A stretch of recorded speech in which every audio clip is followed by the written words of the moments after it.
Hello everyone, कैसे हैं आप सभी। चलिए करते हैं रॉबर्ट फ्रॉस्ट। स्वागत है आप सभी का जय श्री श्याम जी की कृपा से हमारे चैनल सविता क्लासेस 1992 पे।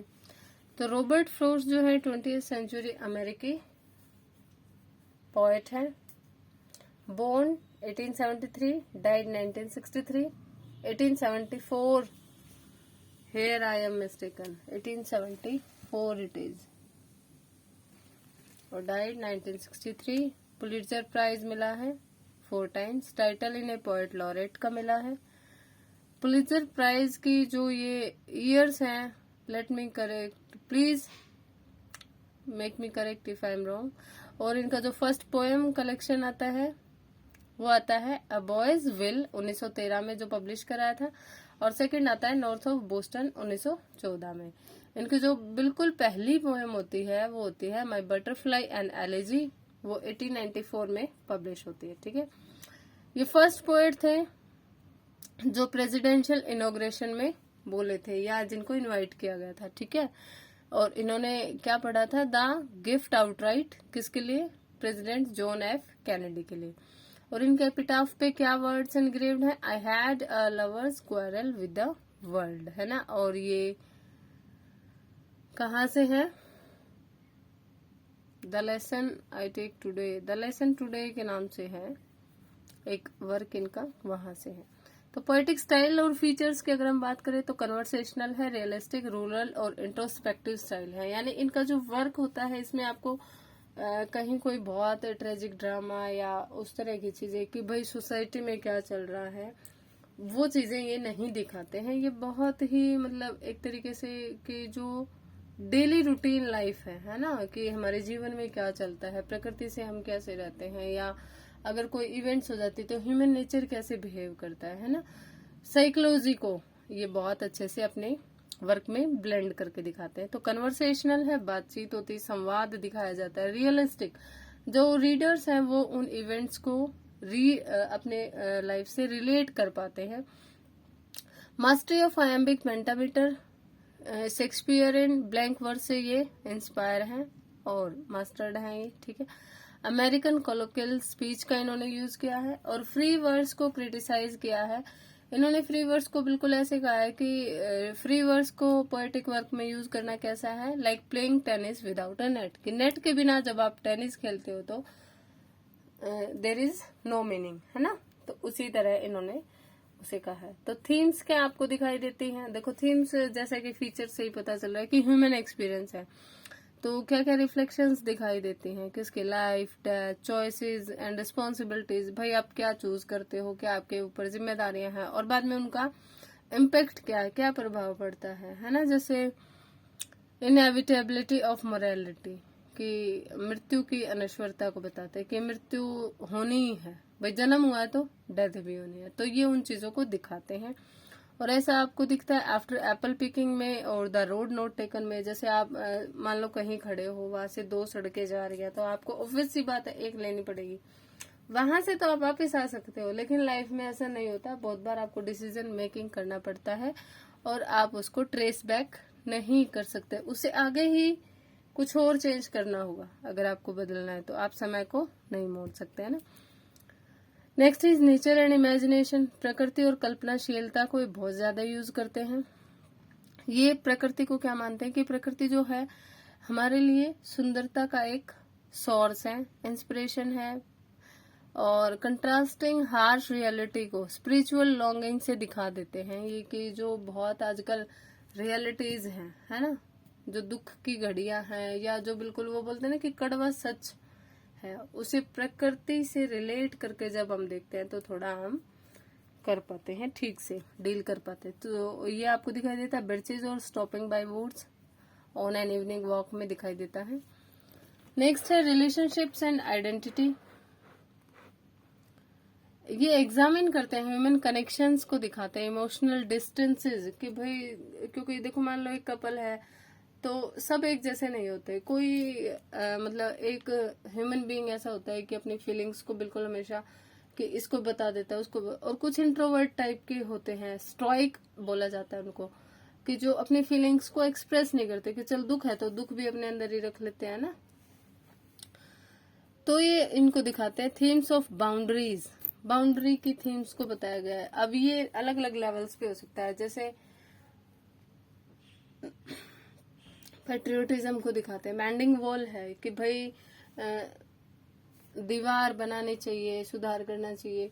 इसे आप एक ये मानो कि पर्सनल लेवल यानी नेबर्स के साथ से लेके हम नेशनल लेवल तक की अदर कंट्रीज जो है, कंट्रीज में भी बाउंड्री आपस में होनी चाहिए या नहीं। ह्यूमन होम बेरियल है या द गिफ्ट आउटराइट है ना। तो चलिए अब बात करते हैं इनके कुछ इंपॉर्टेंट वर्क्स की।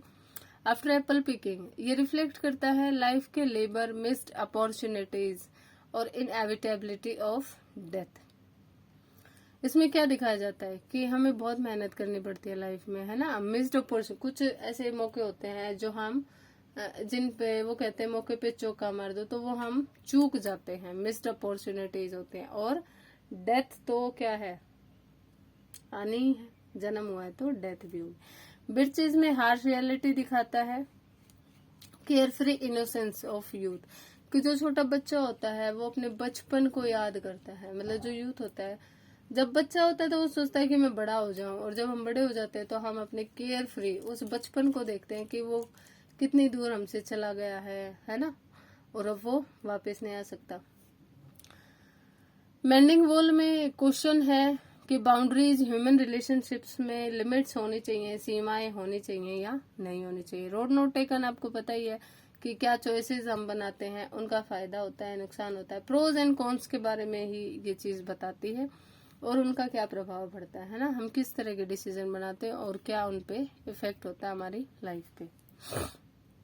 Stopping by woods on snowy evening, ये बैलेंस करता है नेचर की ब्यूटी को लाइफ की रिस्पॉन्सिबिलिटीज के साथ। देखो कई बार ये क्वेश्चन आ जाता है कि स्टॉपिंग बाय वुड्स में क्या थीम है, तो यहाँ पे आप कभी भी ये नहीं कहेंगे कि नेचर वर्सेस इंडस्ट्रियलाइजेशन, ये थीम नहीं है।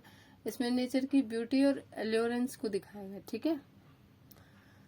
Beauty and duty, nature and duty आप कह सकते हैं। स्टॉर्म फियर, ये ह्यूमन वल्नरेबिलिटी दिखाते हैं कि जब नेचर फ्यूरियस होती है, नेचर फ्यूरी मतलब जब नेचर भयानक रूप धारण करती है तो इंसान की कोई औकात नहीं होती। We are just like little human beings, है ना, हम बहुत छोटे हो जाते हैं जब प्रकृति अपने रौद्र रूप में आती है।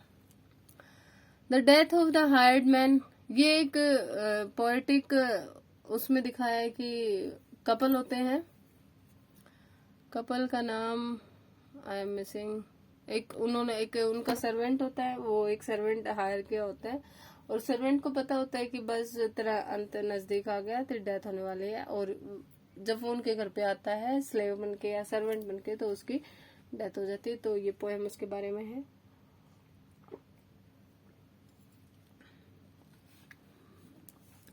द गिफ्ट आउटराइट, ये अमेरिका की ग्रोथ और आइडेंटिटी को दिखाती है बलिदान के थ्रू, है ना।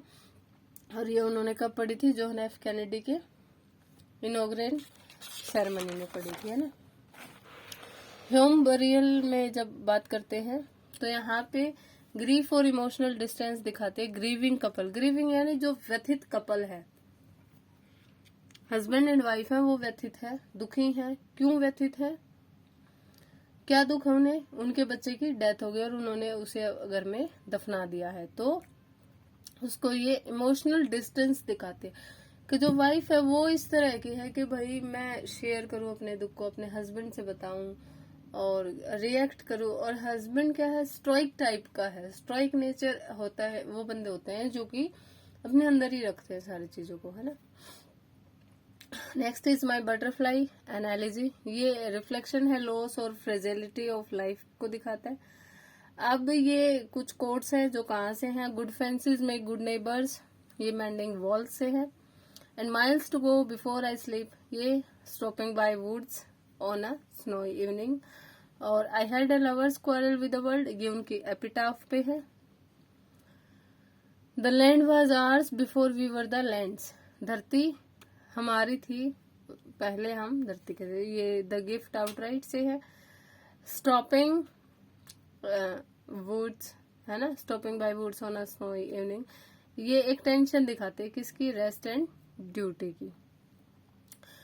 पहला पोएटिक कलेक्शन इनका है अ बॉयज विल और सेकंड है नॉर्थ ऑफ बोस्टन। तो फर्स्ट 1912, सेकंड 1913। रॉबर्ट फ्रॉस्ट का फर्स्ट प्रोफेशनली पब्लिश्ड पोएम कौन सी थी? 1894 में कॉलेज मैगजीन में आई थी, माय बटरफ्लाई एनालॉजी। कौन सी पोएम अमेरिका की आइडेंटिटी, ये आपको याद हो गया होगा, द गिफ्ट आउटराइट।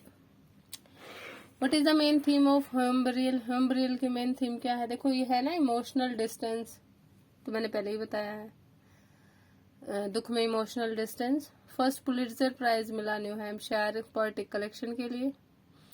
वॉल्यूम जो उन्होंने फ्रॉस्ट ने पढ़ी थी जॉन एफ कैनेडी के इनॉग्रेशन पे, तो कौन सी पढ़ी थी? The gift outright. तो ये मैंने एक शॉर्ट में बिल्कुल कंसाइज करके आपको जो रॉबर्ट फ्रॉस्ट के बारे में मोस्ट इम्पोर्टेंट चीजें कोशिश करी हैं आपके साथ शेयर करने की।